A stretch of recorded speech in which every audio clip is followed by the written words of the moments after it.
நம்முடைய தமிழ்நாடு வேளாண் பல்கலைக்கழகம் இதுல ஒரு 225 ஏக்கர் இருக்குது.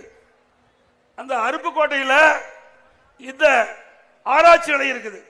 இந்த பயிர் வகைகள்லாம் இந்த வறண்ட பகுதியில் இருக்கின்ற மானாவாரி பயிர், அந்த பயிர் எப்படி இடுவது என்பது பயிற்சி கொடுப்பதற்காக அந்த வறண்ட பகுதியில் இருக்கின்ற விவசாயிகள் பயனடை வேண்டும் என்பதற்காக அந்த ஆராய்ச்சி நிலையத்துக்காக அந்த அருப்புக்கோட்டையில் இந்த தமிழ்நாடு வேளாண் பல்கலைக்கழகத்துக்கு சொந்தமான நிலம் இருக்குது.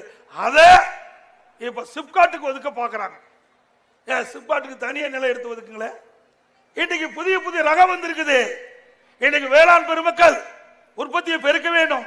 மானாவாரி, பருத்தி, கடலை, இப்படி பல பயிர்கள் உருவாக்க வேண்டும் என்று சொன்னால் அந்த பயிர்கள் ஆராய்ச்சி நிலையம் மூலமாக அதிக விளைச்சல் கொடுப்பதற்காகத்தான் அந்த நிலத்தை வச்சிருந்தாங்க. அதுவும் தமிழ்நாடு பல்கலைக்கழகத்துடைய அனுமதி இல்லாம இந்த அரசாங்கம் சிப்காட் ஒதுக்குவதாக வந்திருக்குது. விவசாயிகள் கொதிச்சு போயிருக்கிறாங்க. இந்த ஆராய்ச்சியாளர்கள் என்ன இடத்துல தகவலை கொடுத்தார்கள், நீ எப்படியாவது பேசி தருகின்ற. நான் ஒரு விவசாயியா இருக்கின்றேன், விவசாயியுடைய கஷ்டத்தை நான் உணர்ந்திருக்கின்றேன்.